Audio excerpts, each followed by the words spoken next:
ఎంత చక్కటి భావనలు అంటే నిజంగా శ్మశానానికి వెళ్తే ఏ మనిషికి నిజంగానే మహాకవి శ్రీశ్రీ ఖచ్చితంగా చెప్పాడు. కుక్క పిల్లకి అగ్గిపిల్లకి దేన్నైనా కుక్క పిల్లతో కానీ అగ్గిపిల్లతో కానీ గద్దరగారు రాశారు చెత్తకుండి మీద. కాబట్టి నవీన కవులు రాయనటువంటి ఇంత గొప్ప కవులు జాషువా గారు ఎందుకు రాయారు? చూడండి, శ్మశాన వాటిలో ఎన్ని గొప్ప గొప్ప పద్యాలు ఉన్నాయండి. ఎన్నో ఏళ్ళు గతించిపోయినది, ఎన్నో ఏళ్ళు గతించిపోయినది, కానీ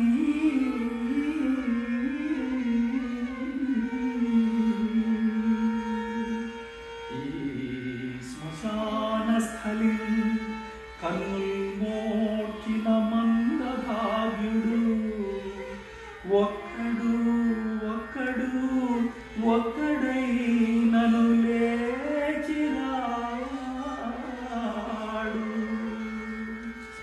అయ్యో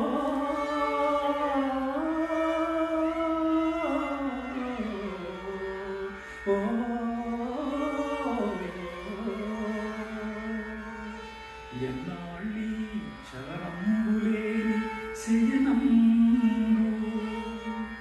ఏ కల్లులు అల్లాడేరో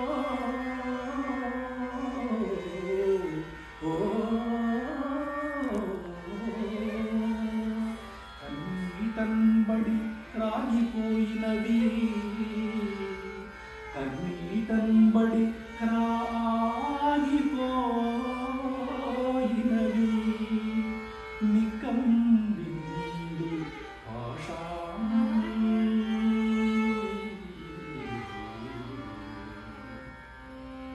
అంటే ఈ సమాధులు ఎన్ని ఏళ్ల నుండి ఇక్కడ ఉన్నది. సమాధులు కూడా శిథిలమైపోయాయి. ఎందుకు శిథిలమైంది?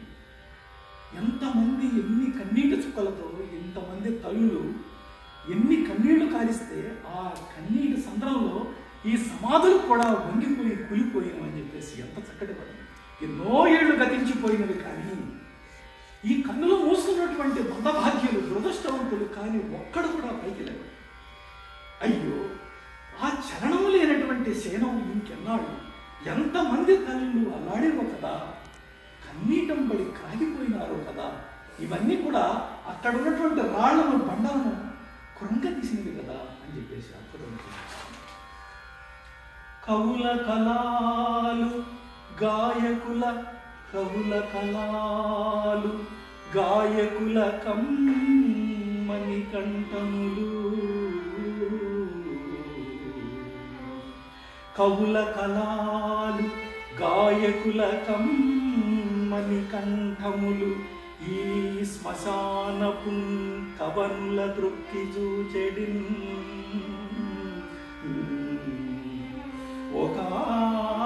ఒకానొకనాడు అల కాళిదాస భారముల శరీరముల్ ప్రకృతి రంగము విపుడెంతలేసి రేణువులై మృతి కంగలిసెనో గదా.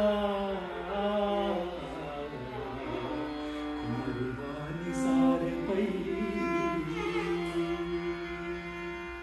ఈ కవుల కళాలు కానీ, గాయకుల యొక్క అద్భుతమైనటువంటి కంఠాలు కానీ ఈ శ్మశాన వాటిలో ఒకానొక రోజు బూడిద కావలసింది. చివరికి ఆ కాళిదాసు భారవుల యొక్క ఆ చితిలో ఉన్నటువంటి ఆ భస్మంలో ఉన్నటువంటి రేణువులు కూడా మట్టిలో కలిసిపోయి ఏ కుమ్మరి వారి యొక్క కొండలపై అలా ముద్రించబడిన అంత చక్కటి భావన. ఇట అస్పృశ్యత సంచరించుటకు తావే